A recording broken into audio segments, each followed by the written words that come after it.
Le son du marteau contre le clou résonnait à travers la prairie déserte. Chaque coup était une promesse que Xavier Zimmerman se faisait à lui-même, et à la femme qu'il n'avait pas encore rencontrée. Cela faisait maintenant 3 mois qu'il construisait.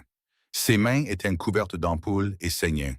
Son dos le faisait souffrir de l'aube au crépuscule. Il bâtissait une maison à partir de rien, juste du bois brut et de la détermination. Tout cela dans le territoire sauvage de l'Arkansas, en 1878. La maison, à moitié terminée, se dressait sur une douce colline. Elle surplombait un ruisseau à l'eau claire et froide. Elle était entourée de chênes qui offriraient de l'ombre en été et un abri contre les vents d'hiver. Chaque planche qu'il posait, chaque cadre de fenêtre qu'il ajustait, chaque pierre qu'il posait pour les fondations portait le poids de ses rêves. Xavier avait 26 ans. Il était large d'épaules et son visage était buriné par les années. Il avait travaillé à convoyer du bétail du Texas au Kansas. Ses mains étaient calleuses, son visage hâlé par le soleil. Ses cheveux sombres tombaient sur son col, car il trouvait rarement le temps d'aller chez le barbier. Il avait économisé chaque dollar qu'il pouvait. Pendant 5 ans de travail de cow-boy, il avait dormi à la Belle Étoile. Il avait mangé des haricots dans une assiette en fer blanc. Tout cela pour pouvoir revendiquer cette terre et construire quelque chose de permanent, quelque chose qui durerait, quelque chose qui abriterait une famille. La terre elle-même lui avait coûté 2 ans de salaire, 160 acres achetés au bureau des terres du gouvernement et Fort Smith. Le bois provenait de sa propre propriété, des arbres qu'il avait abattus lui-même et transportés à une scierie à 30 miles de là.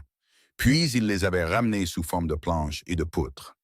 Il n'avait aucune aide car il n'en avait pas les moyens, et sa fierté ne lui permettait pas de demander la charité.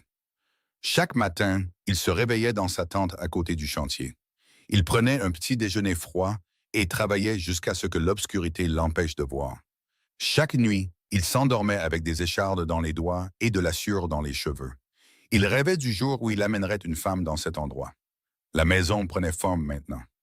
2 étages avec 4 pièces en bas et 2 chambres à l'étage. Un large porche à l'avant où il pourrait s'asseoir le soir. Une cuisine avec un vrai poêle, une fois qu'il aurait les moyens d'en acheter un. Des fenêtres en verre qu'il avait commandées sur catalogue. Il avait dépensé de l'argent qui lui tordait l'estomac d'inquiétude. Mais il savait qu'une maison avait besoin de lumière. Le toit était presque terminé, couvert de bardeaux de cèdre qu'il avait fendus lui-même. Les murs étaient solides, les portes bien droites et les planchers poncés et lisses. Xavier prit du recul par un après-midi chaud de début septembre. Il essuya la sueur de son front et contempla son travail. La maison n'était pas luxueuse, pas comme les grandes demeures qu'il avait vues à Kansas City ou à Saint-Louis lors des convois de bétail. Mais elle était honnête et solide, construite pour résister aux violentes tempêtes qui balayaient de la frontière de l'Arkansas. Il avait mis tout ce qu'il avait dans ses murs, et maintenant ils étaient prêts. Prêts pour quoi exactement? Il n'en était pas tout à fait sûr. Il n'avait pas de petit ami qui l'attendait, pas de mariage arrangé. Aucune femme ne lui avait promis de partager cette vie avec lui. Ce qu'il avait, c'était de l'espoir. Et un plan qui semblait à la fois parfaitement logique et complètement fou. Tout dépendait du moment où il y pensait. Il irait à cheval jusqu'à Fort Smith, la rude ville frontalière située à 40 miles au sud-est, et il trouverait une femme. D'une manière ou d'une autre, l'idée lui était venue pendant les longs mois solitaires de construction. Fort Smith se trouvait à la lisière du territoire indien, un endroit où la loi était mince et le danger épais, où les marshals fédéraux traquaient les hors-la-loi dans la nature sauvage, et où la justice arrivait souvent au bout d'une corde. C'était aussi un endroit où les gens venaient quand ils n'avaient nulle part où aller, y compris des femmes qui cherchaient peut-être un nouveau départ, une nouvelle chance, un homme qui pourrait leur offrir quelque chose de mieux que ce qu'elles fuyaient. Xavier ne se faisait aucune illusion sur le fait d'être un bon parti. Il était un peu rustre, silencieux au point de paraître hostile, et son compte en banque contenait exactement 17 dollars après l'achat des fenêtres. Mais il avait des terres, il avait une maison, et il était prêt à travailler jusqu'à ce que ses mains saignent pour subvenir aux besoins d'une famille. Cela devait bien compter pour quelque chose. Il passa une autre semaine à terminer les travaux intérieurs. Il construisit un cadre de lit pour la chambre principale, robuste et large, en chêne. Il construisit des étagères dans la cuisine et une table avec 4 chaises pour la salle à manger. Il creusa un vrai puits et installa une pompe dans la cuisine. Ainsi, l'eau n'aurait pas à être transportée depuis le ruisseau. Il construisit une grange pour les chevaux et un poulailler, tous deux vides mais prêts. Il défricha une parcelle pour un jardin et la clôtura contre les cerfs et les lapins. Quand tout fut aussi près qu'il pouvait l'être, Xavier remplit ses sacoches. Il y mit ses vêtements de rechange, ses 17 dollars et assez de nourriture pour le voyage de 3 jours jusqu'à Fort Smith. Son cheval, un hongre bail fiable nommé Chester, semblait sentir l'importance du voyage. Il caracolait avec une énergie inhabituelle pendant que Xavier le scellait dans l'obscurité de l'aube. Le trajet jusqu'à Fort Smith le fit traverser un territoire qui se peuplait lentement, mais qui semblait encore sauvage et vide. Il passa devant quelques fermes où des familles s'efforçaient de vivre de la terre d'argile rouge. Leurs maisons étaient petites et rudimentaires comparées à ce qu'il avait construit. Il traversa des ruisseaux gonflés par les pluies récentes. Il gravit des collines couvertes de forêts de chênes et de carrières. La nuit, il campait seul, allumant de petits feux et écoutant les coyotes chanter au loin. L'après-midi du 3e jour, Fort Smith apparut à l'horizon. La ville s'étendait le long de la rivière Arkansas. C'était un ensemble chaotique de bâtiments en bois, de tentes et de rues boueuses. Le palais de justice fédérale dominait le centre de la ville. Un symbole de la loi que le juge Isaac Parker dispensait avec une sévérité légendaire. On l'appelait le juge de la pendaison, et la potence près du palais de justice avait été utilisée plus qu'à son tour. Xavier descendit Garrison Avenue, la rue principale. Il passa devant des saloons et des salles de jeu, des magasins généraux et des hôtels, une banque et un bureau des terres, un bureau de journal et plusieurs églises. Les trottoirs en bois étaient bondés de gens de toutes sortes. Des marshals avec des étoiles en fer blanc épinglées à leurs gilets, des cow-boys fraîchement débarqués des convois de bétail, des marchands en costume, des Cherokees et des Choctaws du territoire, des femmes en robe de calico et en bonnet, des joueurs en gilet fantaisie, et des personnages à l'allure louche qui semblaient avoir une longueur d'avance sur la loi ou une longueur de retard. Il trouva une écurie où il pouvait laisser Chester pour une semaine. Il paya 2 dollars, ce qui rendit ses fonds restants dangereusement faibles. Le propriétaire de l'écurie, un vieil homme à la barbe tachée de tabac, lui demanda ce qui l'amenait dans ville. « Vous cherchez du travail ?» demanda le vieil homme. « Je cherche une femme, » dit Xavier, et le vieil homme rit si fort qu'il se mit à tousser. « Eh bien, vous êtes au bon endroit, mon garçon. Fort Smith regorge de femmes qui cherchent un mari. Certaines sont convenables, d'autres non. Je vous recommande de commencer par les pensions de famille et de rester à l'écart des saloons si vous voulez une femme à marier. » Xavier le remercia d'un signe de tête et s'enfonça plus profondément dans la ville, ses sacoches sur l'épaule. Il trouva un hôtel bon marché près du quartier commerçant et paya pour 3 nuits. Il lui restait 12 dollars. La chambre était petite et le lit était bosselé, mais c'était mieux que de dormir par terre. Il se nettoya du mieux qu'il put avec la cuvette et le pichet fourni. Il se rasa soigneusement et enfila sa seule bonne chemise. C'était du coton bleu, délavé par de nombreux lavages, mais encore présentable. Il se regarda dans le miroir fissuré au-dessus de la commode. Il vit un homme qui semblait incertain et déplacé en ville, mais il redressa les épaules et sortit. Trouver une femme, découvrit-il rapidement, était plus compliqué qu'il ne l'avait imaginé. Il s'arrêta dans une église et parla avec le pasteur. C'était un homme au visage aimable nommé Reverend Matthews, qui écouta son histoire avec intérêt. « Alors, vous avez construit une maison et maintenant vous avez besoin d'une femme pour la remplir, » dit le Reverend Matthews, caressant sa barbe pensivement. « C'est faire les choses un peu à l'envers, mais je suppose que cela montre de la détermination. Je connais plusieurs jeunes dames dans la congrégation qui pourraient être intéressées de vous rencontrer. Il y a Clara Henderson, dont le père possède le magasin de nouveautés, une famille très respectable, et Sarah Morrison qui enseigne à l'école. Toutes deux sont de bonne moralité et cherchent à s'établir. » Xavier rencontra Clara Henderson ce soir-là après le service religieux. Elle avait 19 ans, jolie d'une manière conventionnelle, avec des cheveux blonds et des yeux bleus. Ses manières suggéraient qu'elle n'avait jamais connu de difficultés. Ils s'assirent dans le salon de son père avec sa mère comme chaperon. Xavier essaya d'expliquer ce qu'il offrait. « J'ai 160 acres à environ 40 miles au nord-ouest d'ici, » dit-il, sa voix semblant trop rude dans cet environnement raffiné. « La maison est neuve, solidement construite, 2 étages, 4 pièces en bas et 2 en haut. Il y a un puits, une grange, de l'eau de bonne qualité provenant d'un ruisseau.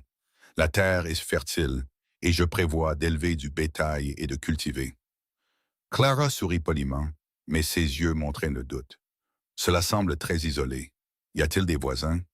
Pas proche. La ferme la plus proche est à environ 5 miles. Et que ferais-je toute la journée pendant que vous travaillez? Il y a beaucoup de travail dans une ferme. Cuisiner, nettoyer, s'occuper d'un jardin, des poules et éventuellement des enfants. Clara jeta un coup d'œil à sa mère et Xavier vit sa réponse dans ce regard. Cette fille n'était pas intéressée par la vie dure et isolée d'une ferme frontalière. Elle voulait rester à Fort Smith, près de sa famille et du confort de la ville. La conversation se traîna encore une demi-heure avant que Xavier ne présente ses excuses et ne parte. Sarah Morrison se révéla tout aussi inadéquate lorsqu'il la rencontra le lendemain. Elle était plus âgée, 24 ans, sérieuse et intelligente. Mais elle fit clairement savoir dans les 10 premières minutes qu'elle n'avait aucune intention d'abandonner son poste d'enseignante pour devenir la femme d'un éleveur. J'apprécie votre honnêteté, Monsieur Zimmerman, dit-elle alors qu'ils étaient assis sur un banc devant l'école. Mais j'ai travaillé très dur pour m'établir en tant qu'enseignante.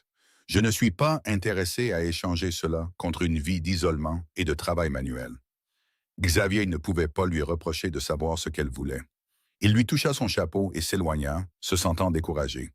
Il avait encore 2 nuits de payées à l'hôtel et il lui restait 10 dollars.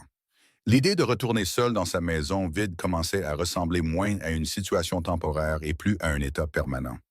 Ce soir-là, se sentant vaincu, il entra dans un restaurant sur Garrison Avenue appelé le Frontier Kitchen. C'était un établissement modeste, propre mais simple, avec des nappes à carreaux et une odeur de poulet frit et de pain frais. Une femme d'âge moyen au sourire chaleureux l'installa à une table près de la fenêtre et lui tendit un menu manuscrit. « Le plat du jour ce soir est poulet et boulettes, dit-elle. Les meilleurs de Fort Smith, si je puis me permettre. Je suis Molly Reed. Je suis la propriétaire. Xavier Zimmerman, madame. Le poulet et les boulettes me semblent parfaits. » En attendant son repas, Xavier observait l'activité dans la rue. Le soleil se couchait, peignant le ciel d'orange et de violet. Les gens rentraient chez eux ou sortaient pour la soirée. C'est alors qu'il remarqua la jeune femme qui travaillait derrière le comptoir, près de la cuisine. Elle était grande, peut-être 1,73 m, avec des cheveux auburn foncés tirés en un simple chignon. Son visage était plus saisissant que joli, avec des pommettes hautes, un nez droit et des yeux verts qui semblaient tout observer autour d'elle. Elle portait une simple robe marron avec un tablier blanc. Elle se déplaçait avec efficacité en remplissant les tasses de café et en débarrassant les tables. Il y avait quelque chose dans sa façon de se tenir, une sorte de force tranquille mêlée de lassitude qui attira l'attention de Xavier et la retint. Molly Reed revint avec son dîner et Xavier se surprit à demander « Qui est cette femme qui travaille au comptoir ?» Molly suivit son regard et sourit. « C'est Olivia Norton. Elle travaille pour moi depuis environ 3 mois. C'est une fille douce, une grande travailleuse, plutôt réservée. »« Pourquoi demandez-vous ?»« Juste curieux, dit Xavier, mais il ne pouvait s'empêcher de regarder dans cette direction en mangeant. Le poulet et les boulettes étaient aussi bons que promis. Xavier prit son temps pour le repas, en partie parce que c'était délicieux, et en partie parce que cela lui donnait une raison de rester et d'observer Olivia Norton. Elle accomplissait chaque tâche avec une compétence tranquille, sans jamais se presser, mais sans jamais gaspiller un mouvement. Quand un cow-boy ivre entra et fit des commentaires grossiers, elle le traita fermement mais sans créer de scène. Elle le dirigea vers une table dans le coin et lui apporta du café au lieu du whisky qu'il demandait. Quand Xavier eut fini de manger, il paya sa note et laissa un pourboire généreux. C'était insensé compte tenu de sa situation financière, mais cela lui sembla juste. En retournant à son hôtel, il ne pouvait pas chasser l'image d'Olivia Norton de son esprit. Il y avait quelque chose en elle qui lui parlait, bien qu'il n'aurait pas pu expliquer quoi ni pourquoi. Le lendemain matin, il retourna au Frontier Kitchen pour le petit déjeuner. Olivia était de nouveau là, travaillant le quart du matin. Xavier commanda des œufs, du bacon et du café. Quand elle apporta son plat, il leva les yeux et croisa son regard. « Merci, mademoiselle, dit-il. »« De rien, répondit-elle, sa voix basse et agréable. Pendant un instant, leurs regards se croisèrent. Xavier y vit de l'intelligence et de la prudence, et autre chose qu'il ne pouvait pas tout à fait nommer. Cet après-midi-là, Xavier fit quelque chose qui le surprit lui-même. Il alla voir Molly Reed et lui demanda s'il pouvait lui parler en privé. Ils s'assirent à une table dans le restaurant vide entre le service du déjeuner et celui du dîner, et Xavier lui dit la vérité. « J'ai construit une maison sur une terre que je possède au nord-ouest d'ici, » commença-t-il. « Je suis venu à Fort Smith pour chercher une femme. J'ai rencontré quelques femmes, mais elles n'étaient pas intéressées par le genre de vie que j'offre. Hier soir, j'ai vu Mademoiselle Norton travailler ici.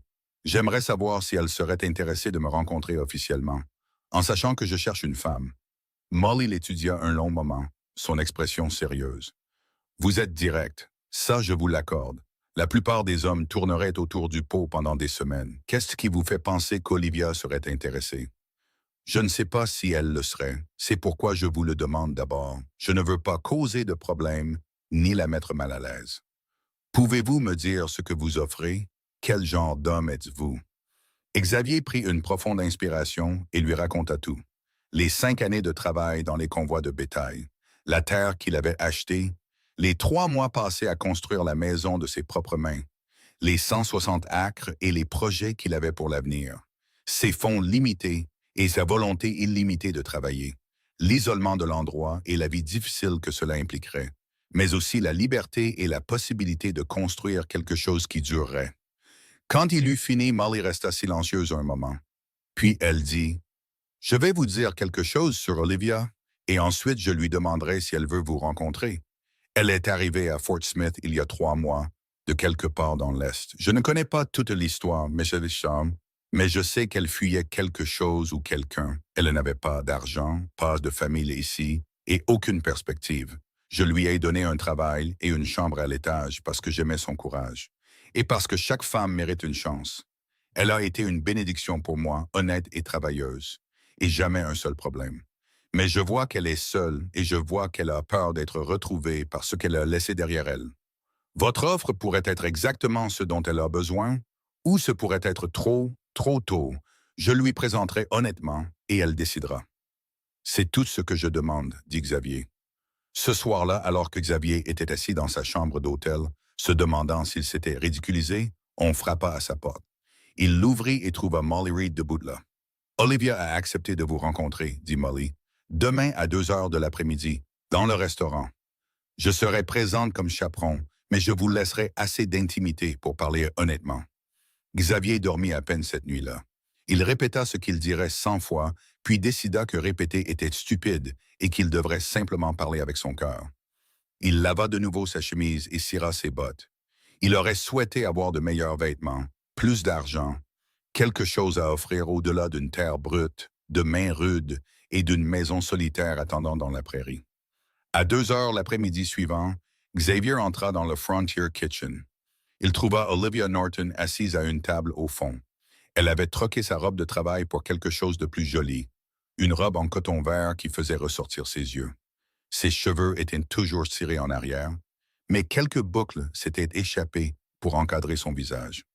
Elle avait l'air nerveuse, ses mains jointes sur la table devant elle. Xavier s'assit en face d'elle, se sentant soudain grand et maladroit dans ce cadre civilisé. Molly leur apporta du café puis se retira au comptoir. Assez loin pour leur donner de l'intimité, mais assez près pour préserver les convenances.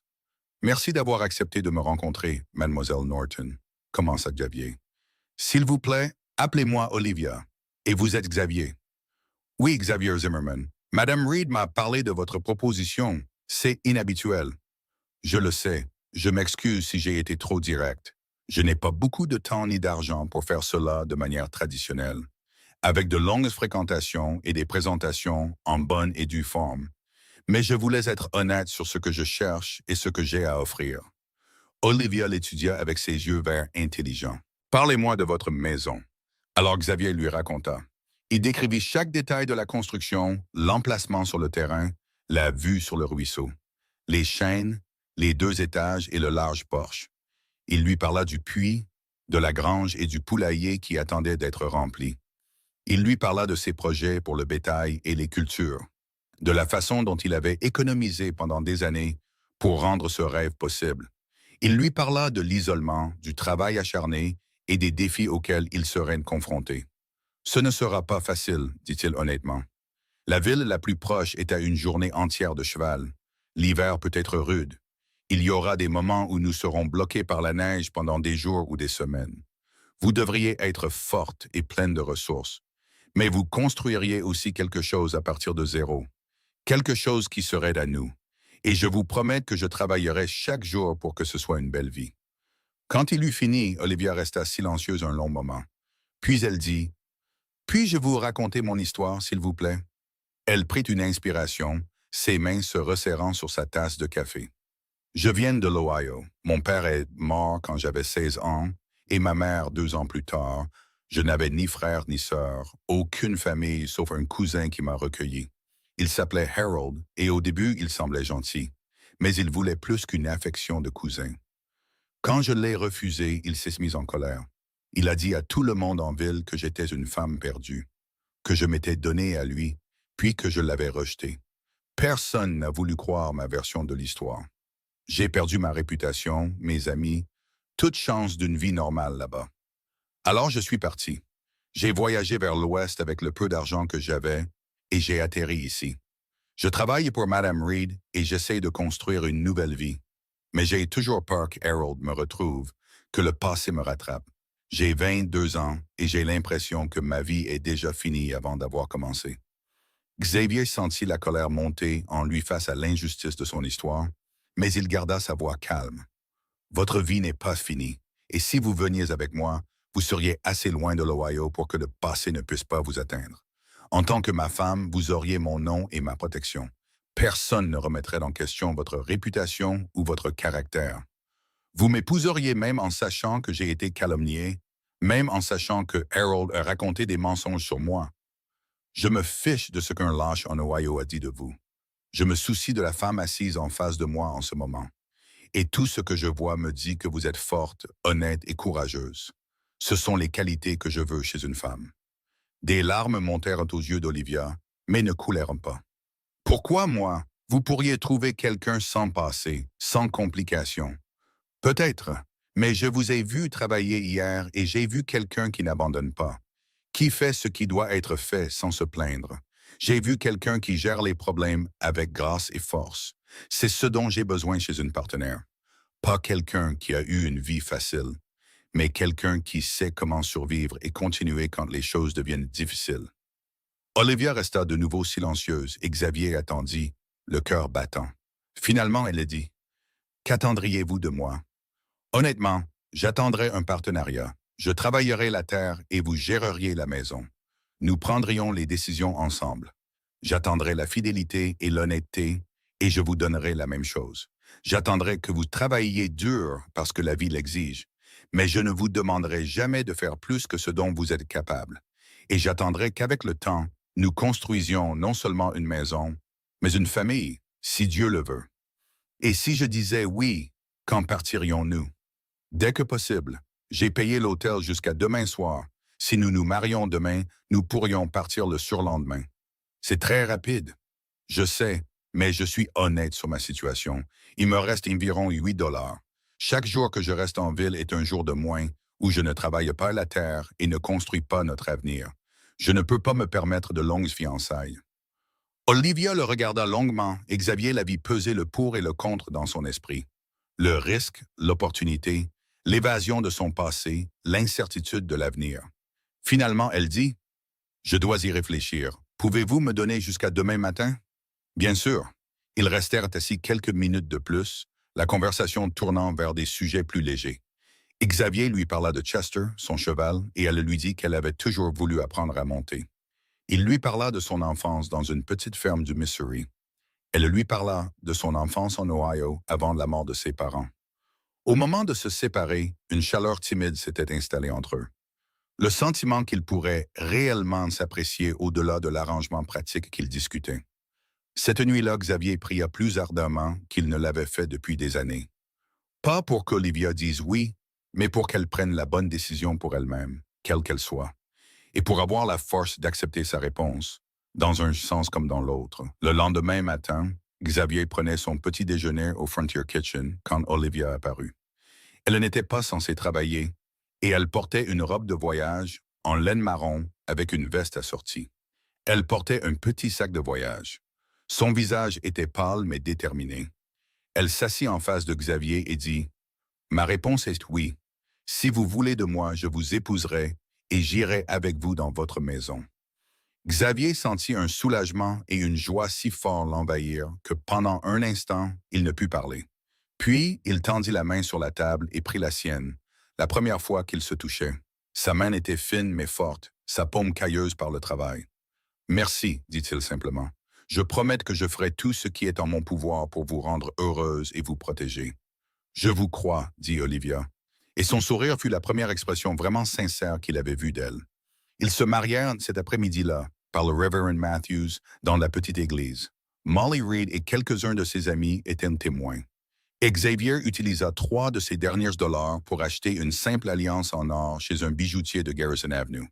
Elle était fine et simple, mais quand il la glissa au doigt d'Olivia, il sentit que c'était la chose la plus importante qu'il ait jamais faite. La cérémonie fut brève. Xavier portait sa chemise bleue et son meilleur pantalon. Olivia portait sa robe de voyage marron. Ils prononcèrent leurs vœux d'une voix ferme, promettant de s'aimer, de s'honorer et de se chérir aussi longtemps qu'ils vivraient tous les deux. Quand le révérend Matthews les déclara mari et femme, Xavier embrassa doucement Olivia. Elle lui rendit son baiser avec une chaleur surprenante. Ils passèrent leur nuit de noces dans la chambre d'hôtel de Xavier. L'endroit semblait inadéquat et gênant, mais Olivia semblait comprendre que c'était temporaire. Ils se sont allongés sur le lit des trois, d'abord tout habillés, parlant doucement dans l'obscurité. « As-tu peur ?» demanda Xavier. « Terrifié, admet Olivia, mais aussi soulagée et pleine d'espoir. Est-ce étrange? »« Non, je ressens la même chose. Parle-moi encore de la maison. Je veux me la représenter dans mon esprit. » Alors Xavier la décrivit de nouveau, plus en détail cette fois. La façon dont le soleil du matin inonderait les fenêtres de la cuisine orientée à l'est. La vue depuis la chambre à l'étage sur le ruisseau et les collines au-delà. Le bruit du vent dans les chênes, la façon dont le porche serait parfait pour s'asseoir le soir et regarder le coucher du soleil. Pendant qu'il parlait, Olivia se rapprocha de lui et il passa son bras autour d'elle. Elle posa sa tête sur sa poitrine et ils s'endormirent ainsi. Nouveau mari et nouvelle femme, se tenant l'un contre l'autre face à l'incertitude de ce qui les attendait. Le lendemain matin, ils se préparèrent à quitter Fort Smith. Xavier acheta des provisions avec ses derniers dollars.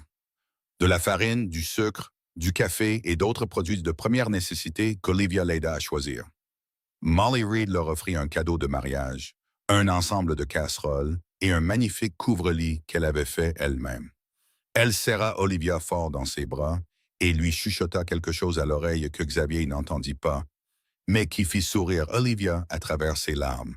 « Prenez soin d'elle, » dit Molly à Xavier. « Elle est spéciale, celle-là. »« Je sais, je le ferai. » Ils quittèrent Fort Smith en milieu de matinée. Xavier sur Chester et Olivia sur une douce jument nommée Daisy que Xavier avait achetée à l'écurie. Il utilisa le reste de son argent plus une promesse de payer le reste dans 6 mois quand il vendrait son premier bétail. Le propriétaire de l'écurie, se souvenant de la mission de Xavier, accepta avec un sourire entendu. Olivia n'avait jamais passé beaucoup de temps à cheval, mais elle apprit vite. Elle s'asseyait droite et tenait les rênes avec confiance. Xavier maintenait un rythme plus lent que lors de son voyage vers la ville. Il était conscient de son inexpérience et du fait qu'ils avaient toutes leurs possessions sur les chevaux. Le premier jour de voyage fut magnifique. Le temps de septembre était chaud mais pas étouffant, le ciel clair et bleu. Ils traversèrent les forêts de Shanes et de Carrier, suivant des sentiers accidentés que Xavier connaissait de son précédent voyage. Ils s'arrêtaient fréquemment pour reposer les chevaux et se dégourdir les jambes. À midi, ils mangèrent du pain et du fromage au bord d'un ruisseau. Ils étaient assis sur un tronc d'arbre tombé, regardant l'eau couler. « C'est un pays magnifique, » dit Olivia. « Je n'avais aucune idée que ce serait comme ça. En Ohio, tout était si peuplé, si domestiqué. »« Attends de voir la prairie ouverte, » dit Xavier. « Elle s'étend à perte de vue dans toutes les directions. Certaines personnes la trouvent solitaire, mais je pense qu'elle est magnifique. » Ils parlèrent en chevauchant, apprenant à se connaître de la manière facile qui vient quand les gens se sont engagés dans un avenir commun et veulent comprendre la personne qu'ils ont choisie. Xavier lui parla de ses années dans les convois de bétail, des rivières qu'il avait traversées et des tempêtes qu'il avait affrontées, des troupeaux de bisons qu'il avait vus et des cow-boys qu'il avait connus. Olivia lui parla de son enfance, des livres qu'elle avait aimés et des rêves qu'elle avait chéris, de la douleur de perdre ses parents et de la trahison de son cousin. Je ne laisserai plus jamais personne te faire de mal comme ça, promit Xavier. Tu es sous ma protection maintenant. Je ne veux pas être impuissante, dit Olivia. Je veux apprendre à me protéger aussi. M'apprendras-tu? T'apprendre quoi? Comment tirer? Comment mieux monter à la cheval? Comment survivre ici? Xavier sourit. Je t'apprendrai tout ce que je sais. Ils campèrent cette nuit-là sous les étoiles. Xavier alluma un feu et Olivia déballa leurs provisions et prépara leur premier repas ensemble. C'était un repas simple, du bacon, des haricots et du café, mais il était merveilleux en plein air. Après avoir mangé, ils s'assirent près du feu et Xavier lui montra les constellations dans le ciel. Olivia écoutait attentivement, posant des questions, son visage illuminé par la lueur du feu. Quand il fut temps de dormir, Xavier déroula leur sac de couchage côte à côte. Ils s'allongèrent ensemble et cette fois, Olivia se tourna vers lui avec moins d'hésitation. Ils s'embrassèrent et le baiser s'approfondit. Ce qui suivit fut tendre et prudent, tous deux conscients que c'était un nouveau territoire pour eux en tant que couple. Après, Olivia pleura un peu, mais quand Xavier lui demanda s'il lui avait fait mal, elle secoua la tête. « Je suis juste soulagée, » murmura-t-elle. « J'avais si peur que les mensonges d'Harold soient vrais d'une certaine manière, que je sois ruinée pour ça. Mais je ne le suis pas. Je suis à toi, vraiment à toi, et ça me semble juste. » Xavier la serra contre lui, ressentant une protection féroce et une profonde gratitude que cette femme lui ait fait assez confiance pour faire ce saut dans l'inconnu. Le deuxième jour de voyage les fit sortir des forêts et entrer dans des paysages plus ouverts. Le paysage ondulait en douces collines couvertes de hautes herbes qui ondulaient au vent comme des vagues sur l'océan. Des fleurs sauvages fleurissaient par plaques de violet et de jaune. Des faucons tournoyaient au-dessus, chassant des souris des champs et des lapins. Olivia avait mal à force de monter à cheval, mais ne se plaignit pas. Xavier remarqua son inconfort et suggéra qu'ils marchent un peu à côté des chevaux en les menant à pied. Elle accepta avec gratitude et ils marchèrent côte à côte, parlant de leur projet pour la ferme. « Je veux planter un grand jardin, » dit Olivia. « Des légumes, bien sûr, mais aussi des fleurs. Je sais que les fleurs ne sont pas pratiques, mais je pense qu'une maison devrait avoir de la beauté en plus de la fonctionnalité. » « Alors tu auras des fleurs, » dit Xavier. « Il y a un endroit du côté sud de la maison qui reçoit bien le soleil. Ce serait parfait pour un jardin de fleurs. Et je veux des poules, tout un poulailler, des œufs frais tous les matins. Le poulailler est déjà construit, il n'attend plus qu'à être rempli. Tu as vraiment pensé à tout, n'est-ce pas? J'ai essayé, mais je suis sûr qu'il y a des choses que j'ai oubliées, des choses qu'une femme connaîtrait mieux qu'un homme. Nous trouverons des solutions ensemble, dit Olivia. Et Xavier aima la confiance dans sa voix, la façon dont elle pensait déjà à eux comme une équipe. Cette nuit-là, ils campèrent au bord d'un petit ruisseau et Xavier attrapa 2 poissons pour leur dîner. Olivia le regarda les nettoyer avec intérêt, et quand il proposa de lui apprendre, elle accepta sans hésiter. Au moment où il cuisait le poisson sur le feu, ses mains étaient couvertes d'écailles de poisson et elle riait du gâchis qu'elle avait fait. Mais elle était déterminée à apprendre. « Je ne serai pas une épouse délicate qui s'évanouit à la vue du sang, » déclara-t-elle. « Si je dois vivre dans une ferme frontalière, je dois savoir tout faire. »« Tu vas être une femme remarquable, » dit Xavier, et il le pensait. Le troisième jour, ils atteignirent enfin la terre de Xavier. Alors qu'ils franchissaient la dernière colline et que la maison apparut, Xavier sentit son cœur se gonfler de fierté et de nervosité. Olivia l'aimerait-elle? Répondrait-elle à ses attentes?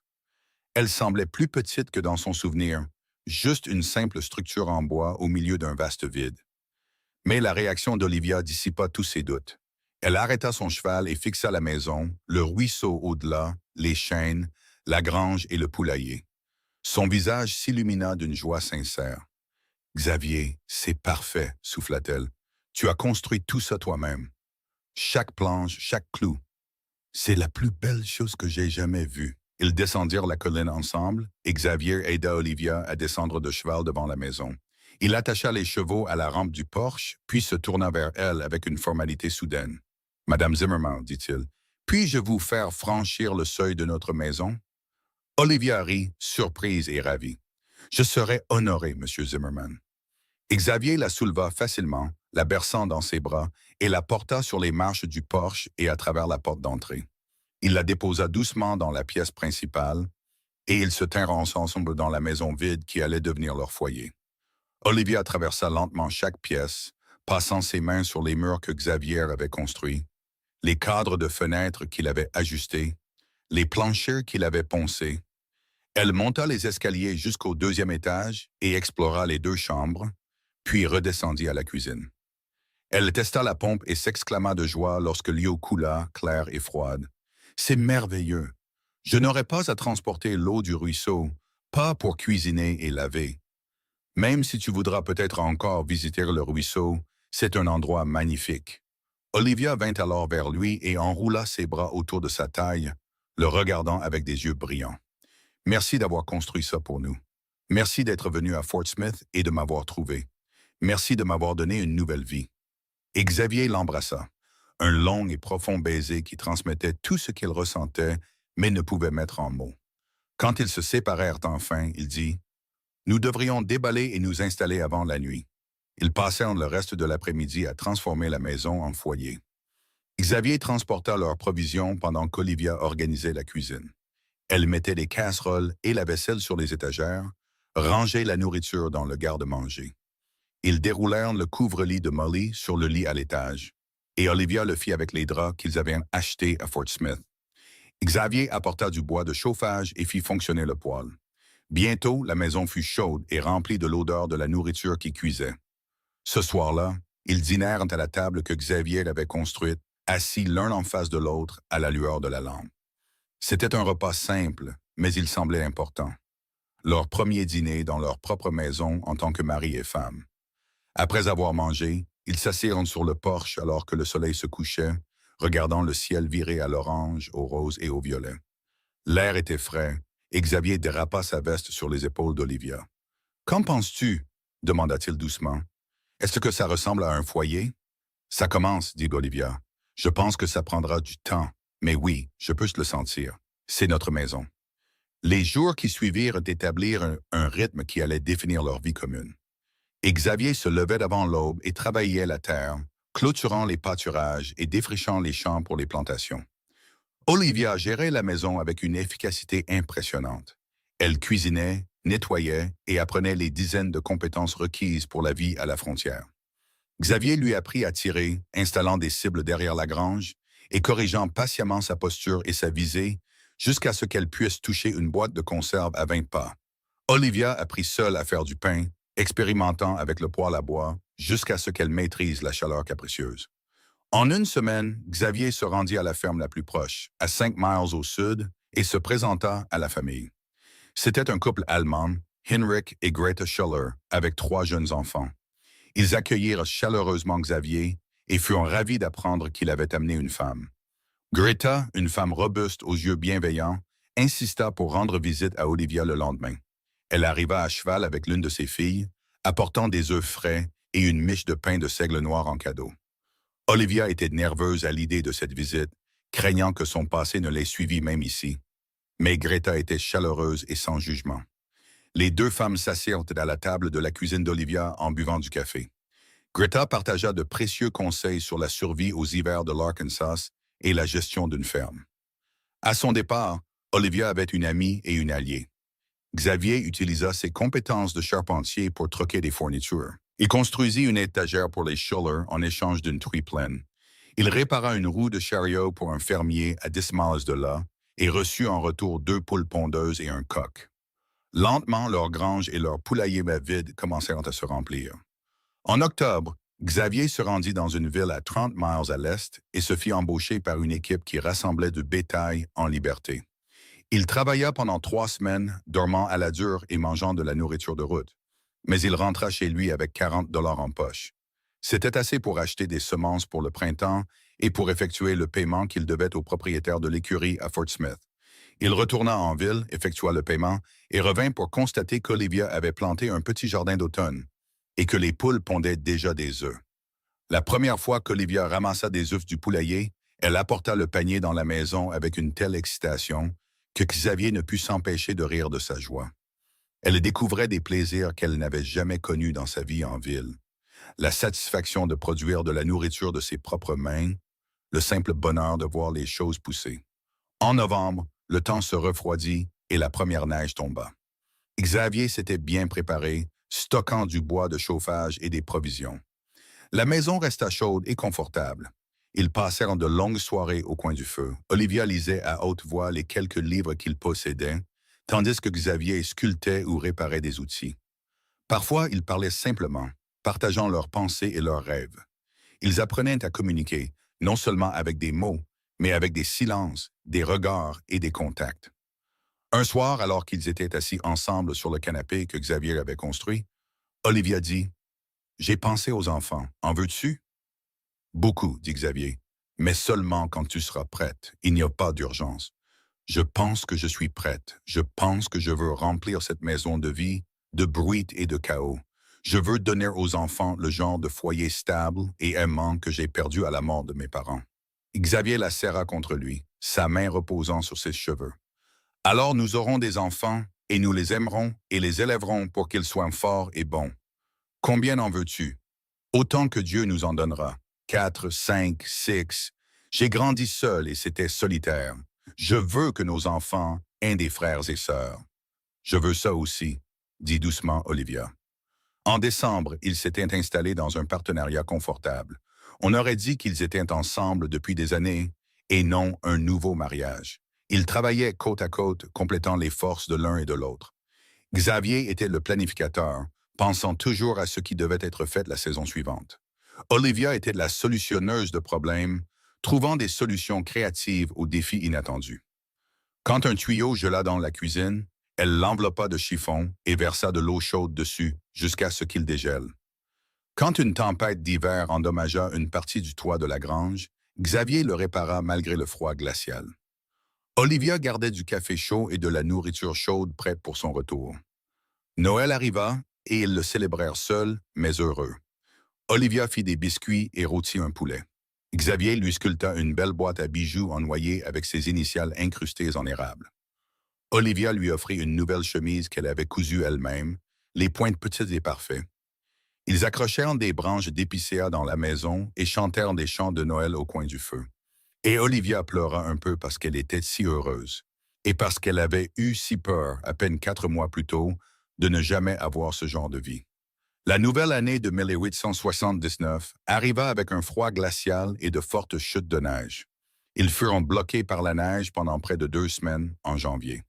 Ils ne pouvaient atteindre la grange qu'en suivant d'une corde que Xavier avait tendue depuis la maison. Mais à l'intérieur, ils étaient au chaud, bien nourris et contents. Ils jouaient aux cartes, se racontaient des histoires et faisaient l'amour dans leur grand lit en chêne pendant que la neige s'accumulait à l'extérieur des fenêtres. Quand la neige fondit enfin et que le printemps commença à arriver, Xavier prépara les champs pour la plantation. Il emprunta une charrue à Henrik Schuller et passa de longues journées à retourner la terre riche. Olivia planta son jardin, légumes et fleurs, et s'en occupa soigneusement à mesure que les semis émergeaient. Les poules devinrent plus productives et la truie donna naissance à 8 porcelets en bonne santé qui couinaient et fouillaient dans la cour de la grange. En avril, Olivia réalisa qu'elle était enceinte. Elle attendit d'être certaine pour le dire à Xavier. Quand elle partagea enfin la nouvelle un soir après le dîner, sa réaction fut tout ce qu'elle avait espéré. Il la souleva et la fit tourner, riant de pure joie, puis la reposa immédiatement doucement comme si elle était en verre. « Tu vas bien? Tu te sens malade? Devrais-tu te reposer? » Olivia rit. « Je vais bien. Les femmes enceintes ne sont pas des invalides. »« Mais oui, je vais très bien et je suis très heureuse. » Xavier s'agenouilla devant elle et posa doucement ses mains sur son ventre. « Bonjour, petit. Ton père est très excité de te rencontrer. » Au cours des mois suivants, Xavier observa le corps d'Olivia changer avec émerveillement et protection.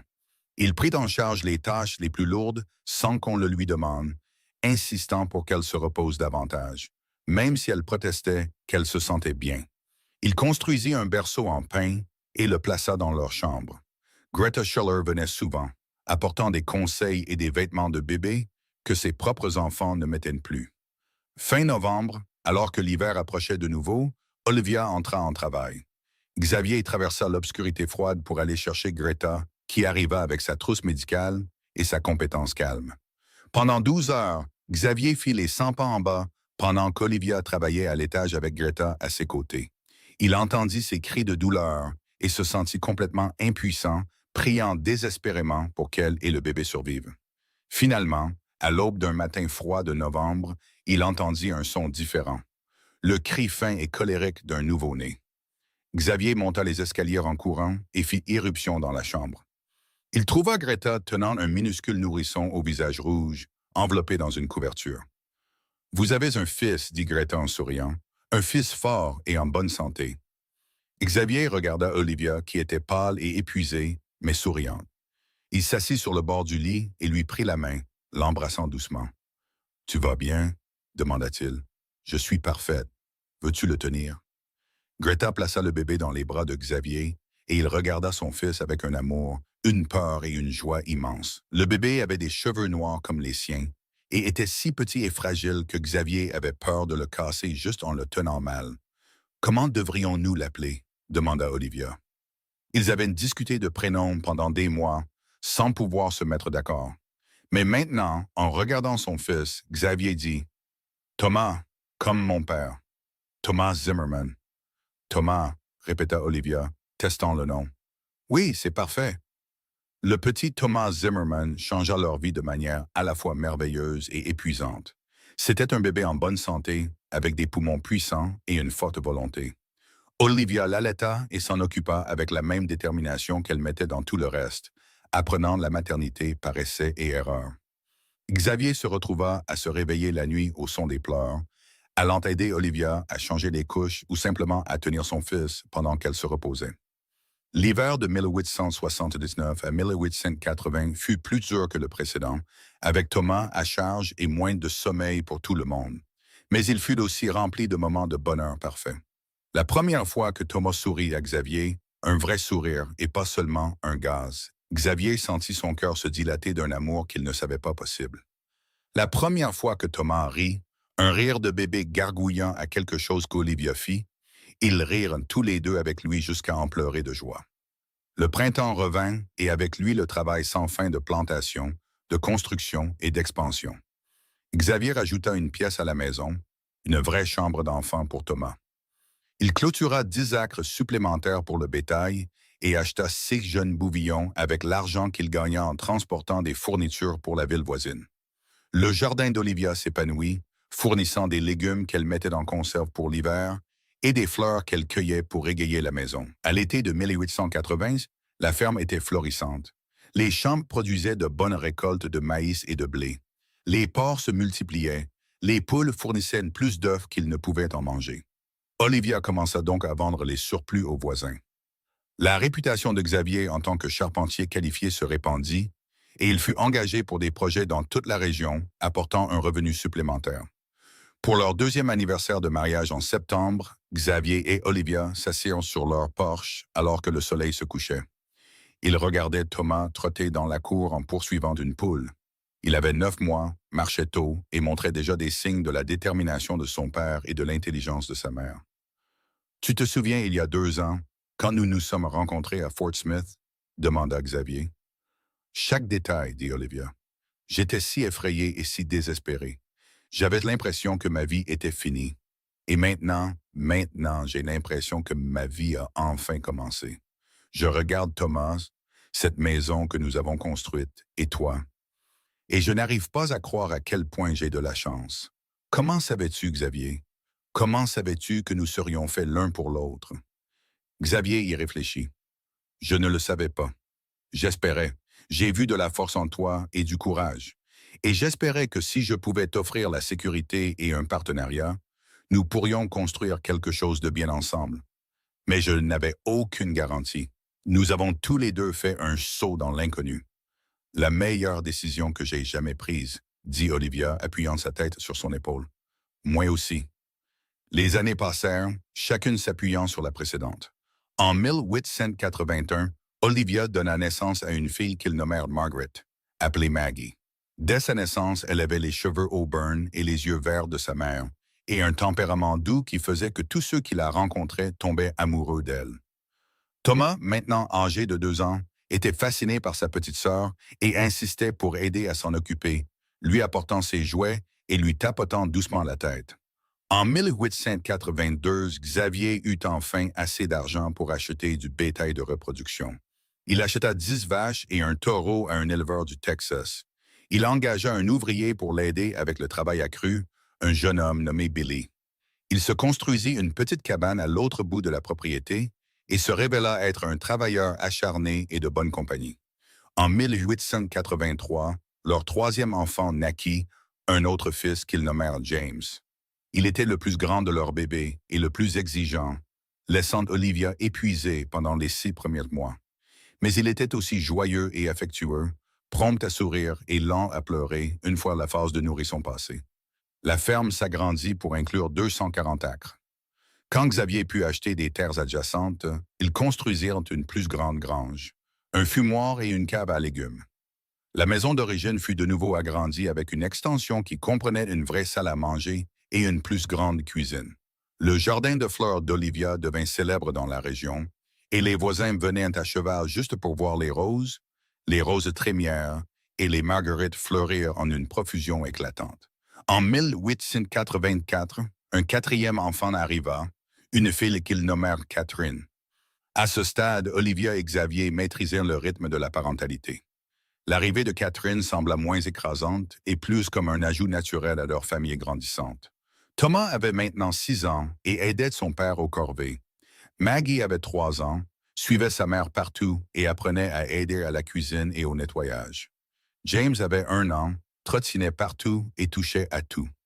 La maison était bruyante, chaotique et pleine de vie, exactement ce dont Xavier et Olivia avaient rêvé.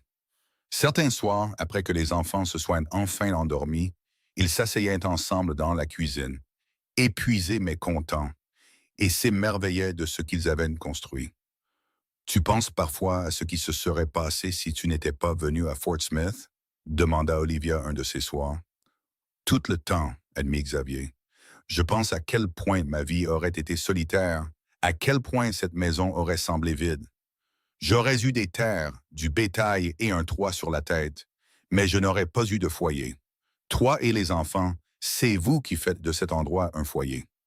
Je pense parfois à l'Ohio, dit doucement Olivia, à Harold et aux mensonges qu'il a racontés. Une partie de moi est encore en colère pour ce qu'il m'a pris. Mais ensuite, je réalise que si cela n'était pas arrivé, je ne serais jamais parti. Je n'aurais jamais été à Fort Smith. Je ne t'aurais jamais rencontré. D'une manière étrange, la pire chose qui me soit jamais arrivée a conduit à la meilleure. Xavier tendit la main sur la table et prit de la sienne. Je suis content que tu aies trouvé ton chemin jusqu'ici. Content que tu m'aies fait assez confiance pour tenter ta chance. Je ferai le même choix à chaque fois, dit Olivia. Tu m'as donné tout ce que je ne savais pas que j'avais besoin. En 1885, la communauté autour d'eux avait suffisamment grandi pour qu'une école soit créée. C'était un bâtiment d'une seule pièce à mi-chemin entre la ferme des Zimmerman et la ville. Olivia se porta volontaire pour enseigner, se souvenant de Sarah Morrison à Fort Smith et de la carrière qu'elle n'avait pas voulu abandonner. Mais Olivia découvrit qu'elle pouvait avoir les deux. Elle enseignait 3 jours par semaine pendant que Xavier s'occupait des enfants ces jours-là et passait le reste de son temps à la maison. Thomas commença l'école cette année-là, se révélant être un élève brillant qui aimait apprendre. Maggie avait hâte d'être assez grande pour le rejoindre. Xavier continua d'agrandir le ranch, et à l'été de 1885, il engagea 2 autres ouvriers et mena son premier troupeau de bétail au marché de Kansas City. La vente rapporta assez d'argent pour que Xavier ouvre un compte à la banque de la ville la plus proche. Il avait enfin des économies au-delà de la simple valeur des terres et du bétail. En 1886, leur 5e enfant naquit, un autre fils qu'ils nommèrent Daniel. Il était plus petit que les autres, et le travail d'Olivia fut plus difficile, la laissant faible pendant des semaines.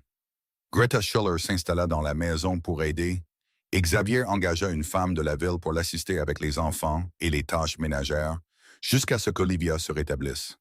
C'était la seule fois de leur mariage où Xavier craignit vraiment de la perdre. Et quand elle retrouva enfin ses forces, il la serra dans ses bras et pleura de soulagement. Plus jamais, dit-il. Nous avons 5 beaux enfants, c'est assez. Je ne te mettrai plus en danger. Mais Olivia, plus forte et plus têtue que jamais, n'était pas d'accord. Je vais bien. Daniel va bien. Nous sommes bénis, Xavier. Si Dieu nous donne d'autres enfants, nous les accueillerons. En 1887, aucune grossesse ne survint et Xavier fut secrètement soulagé. Leur famille semblait complète avec 5 enfants, de Thomas, 8 ans, au bébé Daniel, 1 an. Les aînés aidaient avec les plus jeunes et la ferme fonctionnait avec l'efficacité d'une machine bien huilée. Cet été-là, une lettre arriva de Fort Smith. Elle venait de Molly Reed, la première communication qu'il recevait d'elle depuis leur départ près de 9 ans plus tôt. Xavier la ramena de la route avec le reste du courrier et Olivia l'ouvrit avec des mains tremblantes. « Chère Olivia et Xavier », avait écrit Molly de sa belle écriture. « J'espère que cette lettre vous trouvera en bonne santé et heureux. J'ai souvent pensé à vous au fil des ans et je me suis demandé comment vous alliez. Je vous écris parce qu'il s'est passé quelque chose que je pensais que vous devriez savoir. La semaine dernière, un homme est entré dans mon restaurant en me demandant après vous, Olivia. Il a dit qu'il s'appelait Harold Norton et qu'il était votre cousin. Je lui ai dit que je ne connaissais personne de ce nom et je lui ai demandé de partir. Mais je voulais vous avertir qu'il vous cherche. Il semblait déterminé et je crains qu'il ne finisse par vous retrouver. S'il vous plaît, soyez prudent. Je prie pour que votre vie avec Xavier ait été tout ce que vous espériez. Avec amour et inquiétude, Molly Reed. Olivia lut la lettre à haute voix, sa voix ferme, mais ses mains tremblaient. Quand elle eut fini, elle regarda Xavier avec de la peur dans les yeux. Il me cherche encore après 9 ans. Xavier sentit la colère monter en lui, mais il garda sa voix calme. Il ne te trouvera pas. Tu es Olivia Zimmerman maintenant, pas Olivia Norton. Tu es ma femme et la mère de mes enfants, protégée par moi et par tous ceux dans cette communauté qui te connaissent et t'aiment. Même s'il te retrouvait ici d'une manière ou d'une autre, il devrait d'abord passer par moi. Je ne veux pas de violence, dit Olivia. Je ne veux pas que les enfants soient exposés à ça. Moi non plus. Mais je protégerai cette famille, quoi qu'il en coûte. Écris à Molly et remercie-la pour l'avertissement. Et ensuite, nous n'y penserons plus. Nous avons travaillé trop dur pour construire cette vie, pour laisser quelqu'un de ton passé détruire notre paix. Il n'entendit plus parler d'Harold, et au fil des mois, l'inquiétude s'estompa. La vie reprit son rythme effréné, et il y avait trop à faire pour s'attarder sur des menaces qui pourraient ne jamais se matérialiser. En 1888, Thomas eut 10 ans et demanda à son père de lui apprendre à débourrer des chevaux. Xavier, fier du courage et de l'habileté de son fils, commença à l'entraîner. Maggie, maintenant âgée de 7 ans, lisait à un niveau bien supérieur à son âge et aidait Olivia à apprendre leurs lettres aux plus jeunes. James, à 5 ans, était un éleveur né, plus intéressé par le bétail et les chevaux que par les livres. Catherine, à 4 ans, était l'ombre de sa mère, apprenant à cuisiner, à coudre et à jardiner. Daniel, à 2 ans, était un enfant heureux et curieux qui suivait ses frères et sœurs aînés partout. Cet automne-là, Xavier se rendit à Fort Smith pour affaires pour la première fois depuis son départ avec Olivia 9 ans auparavant. Il y alla pour vendre du bétail et acheter des fournitures. Et pendant qu'il était là, il s'arrêta au Frontier Kitchen pour rendre visite à Molly Reed. Molly avait vieilli, ses cheveux maintenant gris et son visage plus ridé, mais son sourire était chaleureux quand Xavier franchit la porte. « Xavier Zimmerman, dit-elle, contournant le comptoir pour l'embrasser. Cela fait bien trop longtemps. Comment vont Olivia et les enfants? » Xavier lui raconta tout, brossant un tableau de leur vie au cours des 9 dernières années. Molly écouta avec joie et satisfaction, clairement heureuse que le pari qu'elle avait encouragé Olivia à prendre ait si bien porté ses fruits. « Elle a été si courageuse de partir avec vous, » dit Molly. « Et vous avez été si courageux de lui demander. Je suis contente que ça ait marché. Merci de nous avoir écrit pour nous avertir à propos d'Harold, » dit Xavier, sa voix plus sérieuse. « Nous n'avons rien entendu depuis votre lettre. Savez-vous s'il est toujours dans la région? » Molly secoua la tête. « Je ne l'ai pas revu. Je pense qu'il est parti quand il a réalisé que je ne l'aiderais pas. Espérons qu'il a abandonné et est retourné d'où il venait. » Xavier resta à Fort Smith pendant 3 jours, menant ses affaires et voyant comment la ville avait changé. Elle était plus grande maintenant, plus établie, avec plus de bâtiments en briques et de rues pavées. Mais elle avait toujours ce côté rude qui venait de sa position à la frontière du territoire indien. Lors de sa dernière soirée en ville, Xavier retournait à son hôtel quand un homme l'aborda dans la rue. Il était bien habillé, avec un costume et un chapeau melon, mais il y avait quelque chose de désagréable dans son expression, une sorte de suffisance qui mit immédiatement Xavier sur ses gardes. Excusez-moi, dit l'homme, je cherche quelqu'un et je me demande si vous pourriez m'aider. Je cherche ma cousine, une jeune femme nommée Olivia Norton. Elle aurait environ 30 ans maintenant, avec des cheveux auburn foncés et des yeux verts. On m'a dit qu'elle était passée par Fort Smith il y a quelques années. Xavier sentit son sang se glacer, mais il garda une expression neutre. Pourquoi la cherchez-vous? Affaire de famille.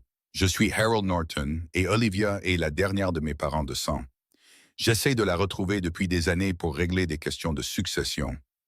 Xavier sut immédiatement que c'était un mensonge. L'homme en face de lui avait l'air de quelqu'un qui chassait, pas qui cherchait. Et ses yeux, quand ils croisaient en ceux de Xavier, étaient froids et calculateurs. « Je suis désolé, je ne peux pas vous aider, » dit Xavier. « Je ne fais que passer en ville moi-même. » Il fit un pas pour dépasser Harold, mais l'homme lui attrapa le bras. « Êtes-vous certain? Je suis prêt à payer pour des informations. » Xavier baissa les yeux sur la main sur son bras, puis sur le visage d'Harold. « Lâchez-moi. » Quelque chose dans le ton de Xavier a dû convaincre Harold de ne pas insister. Il relâcha le bras de Xavier et recula, mais ses yeux se plissèrent. « Si vous entendez quoi que ce soit, je loge à l'Hôtel Union. Il y aurait une récompense substantielle. » Xavier s'éloigna sans répondre, son esprit tournant à plein régime. Harold cherchait toujours Olivia après toutes ces années. Il était toujours à Fort Smith, ou du moins y passait régulièrement. C'était plus sérieux qu'il ne l'avait réalisé. De retour dans sa chambre d'hôtel, Xavier s'assit sur le lit et examina ses options. Il pouvait affronter Harold, mais cela ne ferait que confirmer qu'il savait quelque chose sur Olivia. Il pouvait essayer de lui faire peur, mais la violence attirerait la loi sur eux deux. La meilleure option était de quitter la ville immédiatement et de ne rien dire. Xavier partit à cheval avant l'aube le lendemain matin, poussant Chester pour couvrir la distance jusqu'à la maison le plus rapidement possible. Il arriva 2 jours plus tard, poussiéreux et épuisé, et raconta tout à Olivia. « Il cherche toujours, » dit Olivia, le visage pâle. « Après 9 ans, il cherche toujours. Que me veut-il? » « Je ne sais pas, mais je sais qu'il ne te trouvera pas ici. Nous sommes à 40 miles de Fort Smith avec un nom de famille différent. Et personne en ville ne connaît ton nom de jeune fille ou ton histoire. Même s'il apprenait d'une manière ou d'une autre que quelqu'un du nom de Zimmerman vit ici, il n'y aurait aucun moyen de te relier à l'Olivia Norton qu'il cherche. À moins que quelqu'un de la ville ne mentionne qu'il connaît une femme nommée Olivia, dit-elle doucement. À moins que quelqu'un ne mentionne que ta femme a des cheveux auburn et des yeux verts. Xavier y avait pensé aussi. Demain, je rendrai visite à tous nos voisins et leur expliquerai la situation. Ils nous connaissent tous. Ils se soucient tous de notre famille. Ils sauront ne pas te mentionner à des étrangers qui posent des questions. Et c'est ce qu'il fit. Au cours de la semaine suivante, Xavier se rendit à chaque ferme dans un rayon de 20 miles. Il leur dit que sa femme avait un parent qui lui avait fait du tort dans le passé et qui essayait maintenant de la retrouver. Il n'entra pas dans les détails, mais il leur demanda d'être discrets sur sa famille si des étrangers venaient poser des questions. Tous leurs voisins acceptèrent immédiatement. Les Zimmerman étaient appréciés et respectés, et les communautés frontalières protégeaient les leurs. Des mois passèrent sans autre incident. Xavier prit soin de faire toutes leurs affaires dans la ville la plus proche plutôt qu'à Fort Smith, même si cela signifiait des prix plus élevés et moins de choix. Ils ne virent aucun signe d'Harold et n'entendirent aucun rapport d'étrangers posant des questions. Au printemps de 1889, Olivia découvrit qu'elle était de nouveau enceinte, de leur 6e enfant. Xavier s'inquiétait pour sa santé après la naissance difficile de Daniel, mais Olivia était confiante et heureuse. « Je suis plus forte maintenant qu'à l'époque, » l'assura-t-elle. « Et cette fois, je sais à quoi m'attendre. Tout ira bien. » La grossesse se déroula sans complications et en décembre de 1889, Olivia donna naissance à une autre fille qu'ils nommèrent Elizabeth. La naissance fut plus facile que celle de Daniel, et Elizabeth était un bébé calme et paisible qui semblait se contenter d'observer le chaos autour d'elle. La maison était maintenant pleine à craquer avec 6 enfants, de Thomas, 11 ans, à la petite Elizabeth. Les aînés devenaient autonomes et serviables.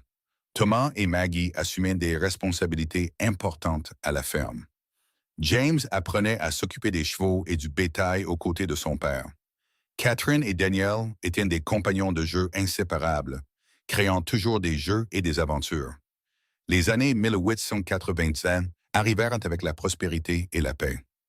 Le ranch était prospère, produisant suffisamment de revenus pour que Xavier puisse embaucher de l'aide supplémentaire et consacrer plus de temps à sa famille. Olivia dut abandonner l'enseignement à la naissance d'Élisabeth, mais elle découvrit que cela ne lui manquait pas autant qu'elle l'avait prévu. Ses journées étaient remplies par la gestion de la maison et l'éducation des enfants, et elle était contente. En 1892, Thomas eut 14 ans et annonça qu'il voulait fréquenter le nouveau lycée qui avait été créé dans la ville la plus proche. Cela signifiait qu'il serait en pension là-bas pendant la semaine et rentrerait à la maison le week-end. Xavier et Olivia eurent du mal à accepter l'idée que leur aîné parte, mais ils savaient que l'éducation était importante et ils étaient fiers de l'ambition de Thomas. Ils s'arrangèrent pour qu'il loge chez une famille respectable et rentre à la maison chaque week-end. Avec Thomas parti pendant la semaine, Maggie prit le relais pour aider encore plus avec les plus jeunes. À 11 ans, elle était mature et responsable au-delà de son âge.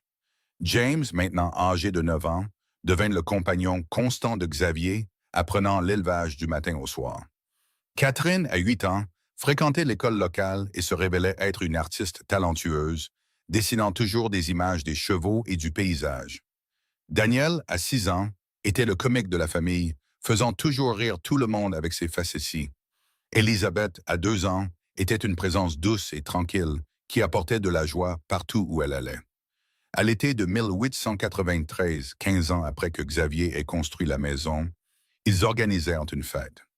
Des voisins venus de plusieurs miles à la ronde vinrent marquer l'anniversaire et célébrer le succès de la ferme Zimmerman. Des tables furent installées dans la cour, chargées de nourriture qu'Olivia et les autres femmes avaient préparée. Les hommes se rassemblèrent pour parler de bétail, de culture et de politique.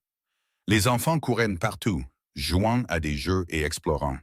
Alors que le soir tombait et que la fête continuait avec de la musique et de la danse, Xavier et Olivia se tenaient ensemble sur leur porche, regardant la scène. 15 ans, dit doucement Olivia. Peux-tu le croire? Certains jours, j'ai l'impression que c'était hier que je suis allé à Fort Smith chercher une femme. D'autres jours, j'ai l'impression que nous avons toujours été ensemble. Regrettes-tu parfois d'avoir pris un tel risque avec quelqu'un que tu ne connaissais pas? Et Xavier se tourna pour la regarder.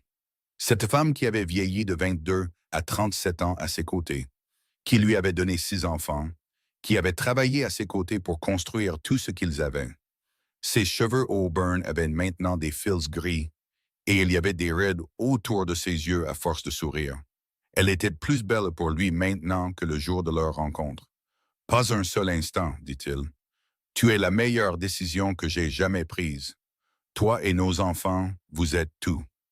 Olivia l'embrassa. Un long et tendre baiser qui transmettait des années d'amour et de partenariat. Quand ils se séparèrent, Thomas se tenait à proximité. Il était maintenant presque aussi grand que son père, les regardant avec un mélange d'embarras et d'affection. Vous allez mettre tous les invités mal à l'aise avec ce genre de comportement, taquina-t-il. Qu'il soit mal à l'aise, dit Xavier, serrant Olivia contre lui. Un homme a le droit d'embrasser sa femme à sa propre fête. La célébration se poursuivit tard dans la nuit, et lorsque les derniers invités partirent enfin, la famille Zimmerman s'effondra dans son lit, épuisée mais heureuse. C'était une journée parfaite, un marqueur du chemin parcouru et de tout ce qu'ils avaient accompli ensemble. Les années continuèrent de passer dans un tourbillon de travail, de famille et de communauté. Et en 1895, Thomas obtint son diplôme de fin d'études secondaires, l'un des rares élèves de la région à le faire. Il annonça son intention d'étudier l'agriculture à l'Université d'État, voulant ramener des techniques agricoles modernes au ranch. Xavier et Olivia étaient si fiers qu'ils pouvaient à peine parler, et ils trouvèrent de l'argent pour l'envoyer, même si cela signifiait resserrer le budget. Maggie, à 14 ans, enseignait à l'école locale, suivant les traces de sa mère. James, à 12 ans, faisait déjà le travail d'un homme adulte au ranch, et Xavier savait que son fils du milieu prendrait bientôt la relève. Catherine, à 11 ans, avait décidé de devenir artiste et passait chaque moment libre à dessiner et à peindre. Daniel, à 9 ans, allait à l'école mais rêvait d'aventures au-delà de la ferme.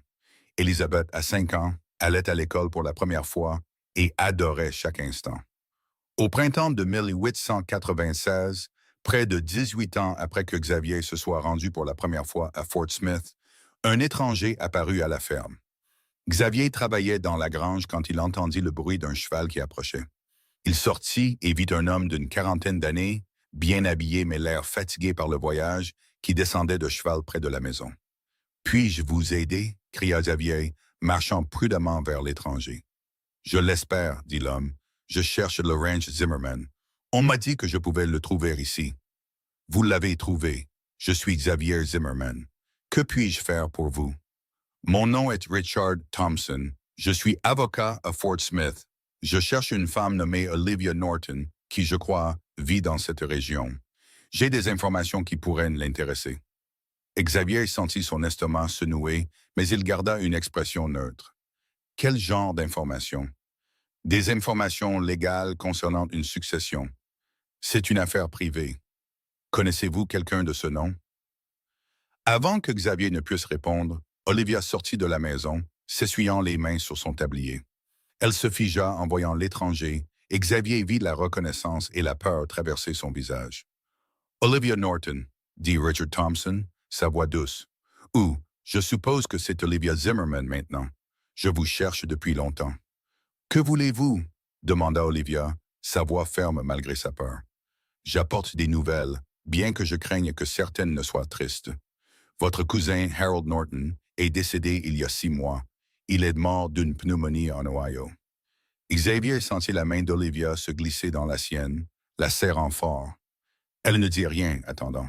« Avant de mourir, » continua Richard Thompson, « Harold a fait une confession complète à son pasteur. Il a admis qu'il avait menti à votre sujet, qu'il avait sali votre réputation par dépit lorsque vous avez rejeté ses avances inappropriées. Il a dicté un document légal que j'ai ici, déclarant la vérité et vous disculpant de toutes les fausses accusations qu'il a portées.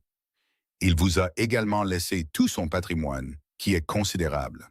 Il n'avait pas d'autre famille, et je crois que c'était sa tentative de réparation pour le mal qu'il vous a causé. » Richard Thompson sortit une épaisse enveloppe de son manteau et la tendit. Olivia la prit avec des mains tremblantes. « Potin.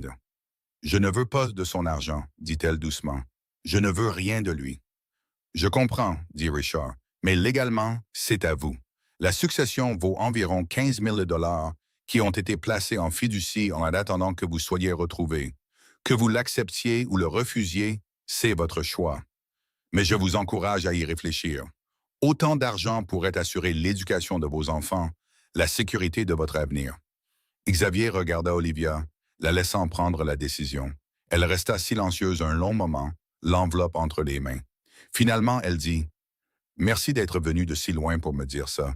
J'ai besoin de temps pour y réfléchir. Pouvez-vous revenir demain? » « Bien sûr, » dit Richard Tiernan. « Je loge à l'hôtel en ville. Je reviendrai demain après-midi si cela vous convient. » Après son départ, Olivia et Xavier s'assirent sur le porche, l'enveloppe non ouverte entre eux. Les enfants étaient dans la maison, leur laissant de l'intimité. « Il est mort, » dit finalement Olivia. « Harold est mort. Après toutes ces années à l'avoir peur, et regarder par-dessus mon épaule, il est juste parti. »« Comment te sens-tu? » demanda Xavier. « Je ne sais pas, soulagé, je pense, et en colère et triste. En colère qu'il ait volé des années de ma vie avec ses mensonges. Triste qu'il ait gâché sa propre vie dans l'amertume et la rancune. Soulagé qu'il ait enfin dit la vérité, même si c'est arrivé trop tard pour la plupart des gens. « Veux-tu l'argent? » Olivia resta silencieuse un long moment.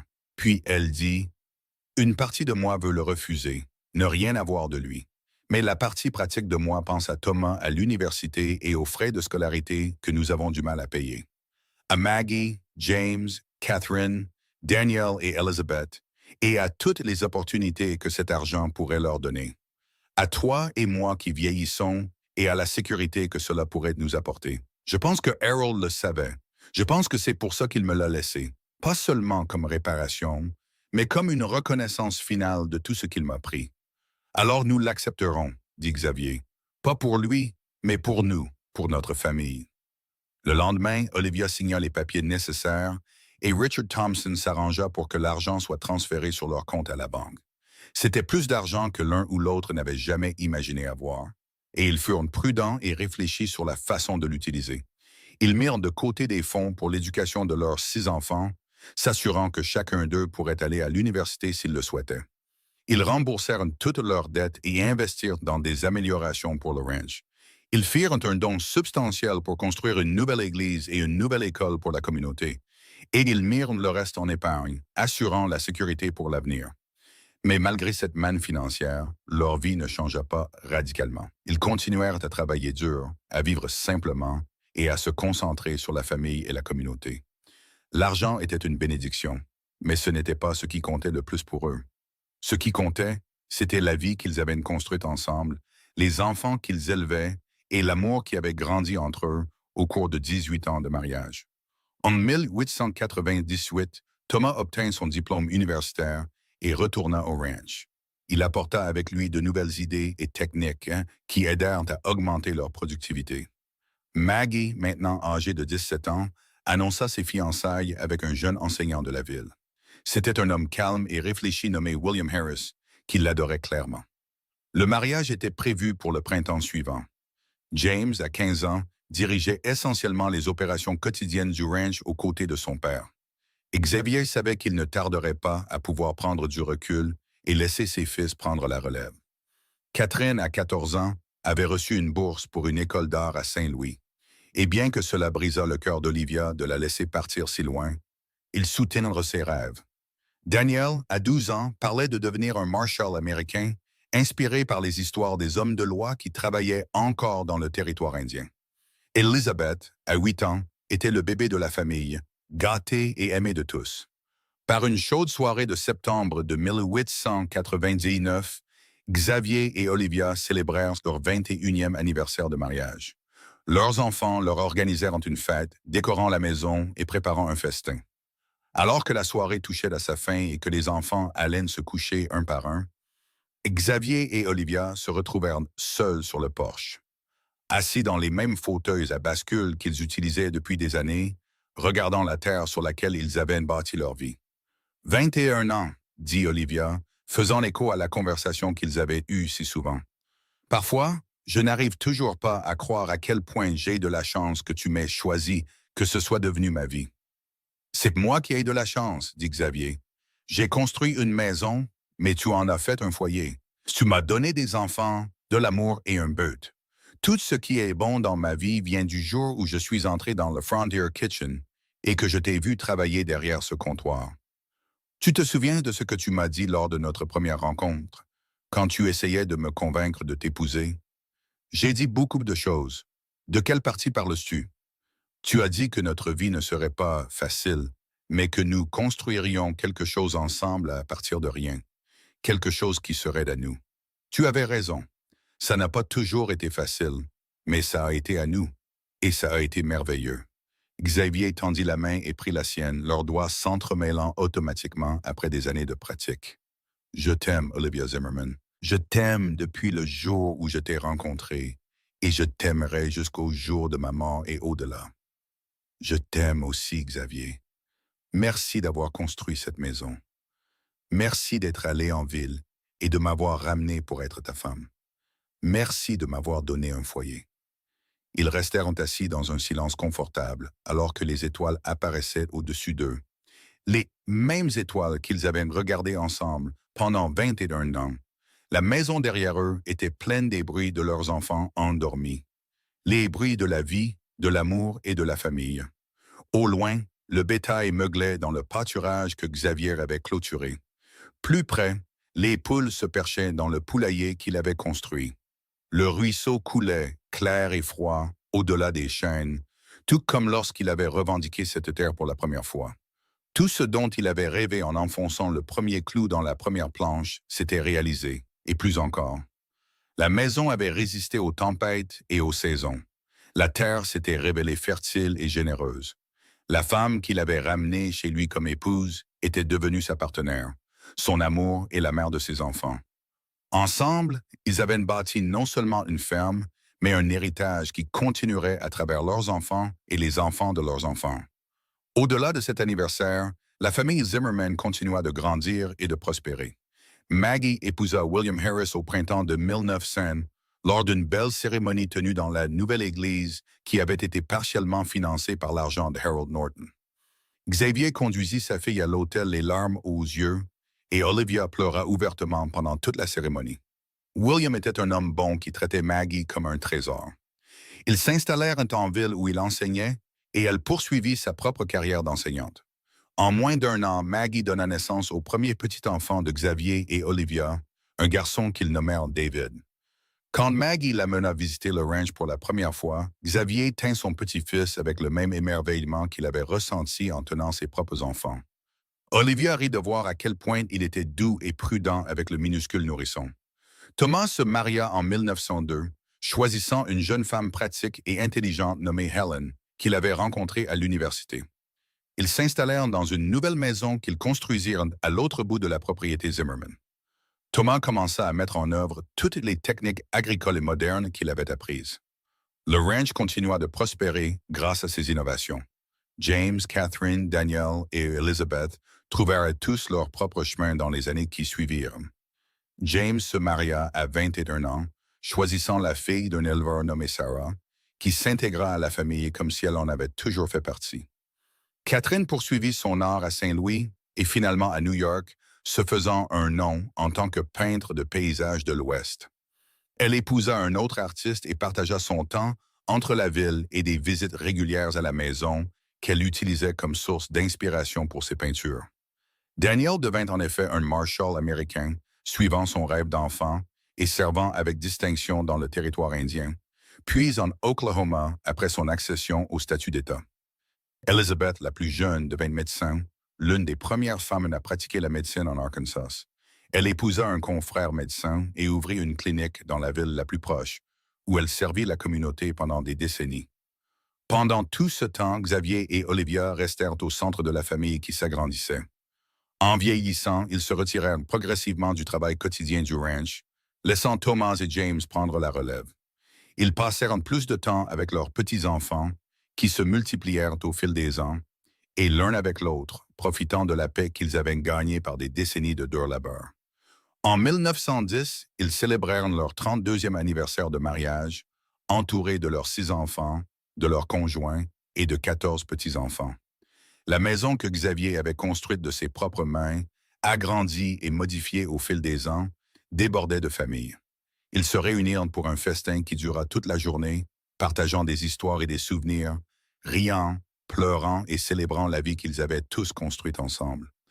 Alors que le soir tombait et que les plus jeunes petits-enfants étaient mis au lit, les adultes se rassemblèrent sur le porche et Thomas se leva pour porter un toast. « À mes parents, dit-il en levant son verre. Papa, tu as construit une maison de tes propres mains et créé des fondations assez solides pour nous porter tous.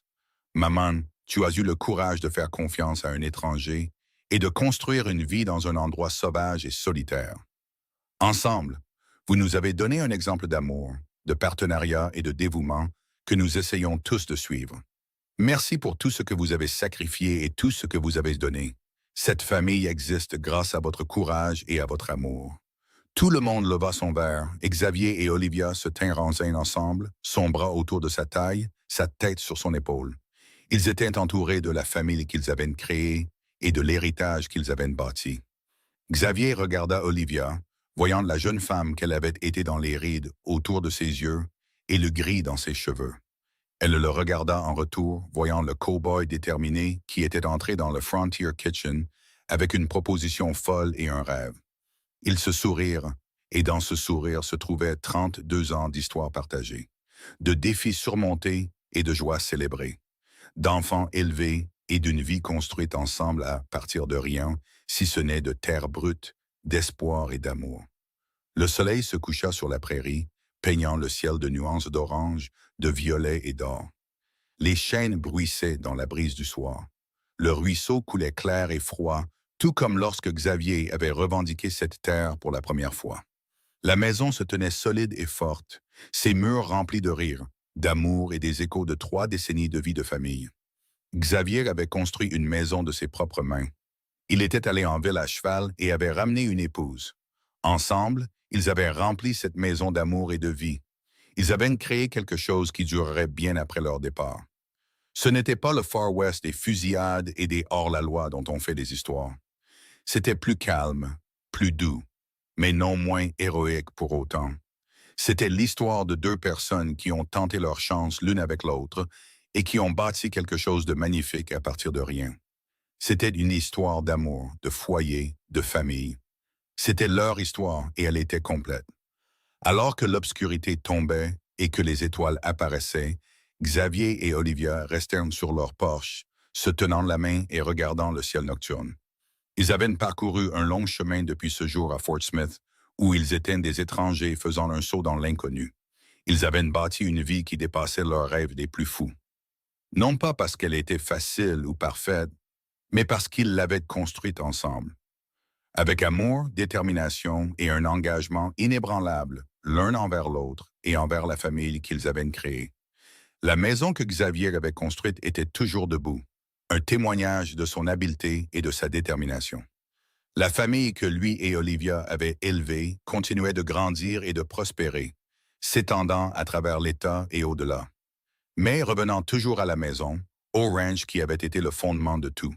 Et au centre de tout, 2 personnes qui avaient commencé comme des étrangers et étaient devenues tout l'un pour l'autre.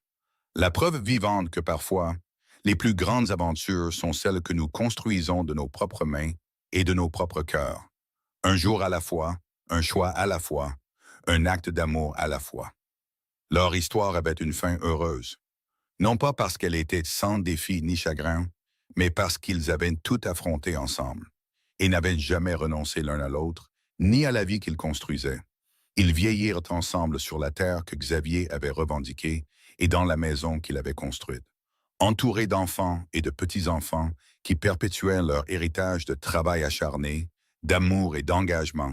Et quand les gens leur demandaient le secret de leur long et heureux mariage, ils donnaient toujours la même réponse, avec un rire qui contenait des décennies de joie et de lutte partagée. Xavier disait qu'il avait construit une maison, mais qu'Olivia en avait fait un foyer. Et Olivia disait qu'elle avait tenté sa chance avec un cow-boy qui avait un rêve, et que cette chance lui avait donné tout ce qu'elle avait toujours voulu, et plus encore qu'elle n'avait jamais imaginé possible. Ensemble, ils avaient prouvé que l'amour, le partenariat et la détermination pouvaient construire quelque chose qui durerait. Non seulement toute une vie, mais pour les générations à venir. Un héritage aussi solide et durable que la maison que Xavier avait construite de ses propres mains et le foyer qu'ils avaient rempli d'amour.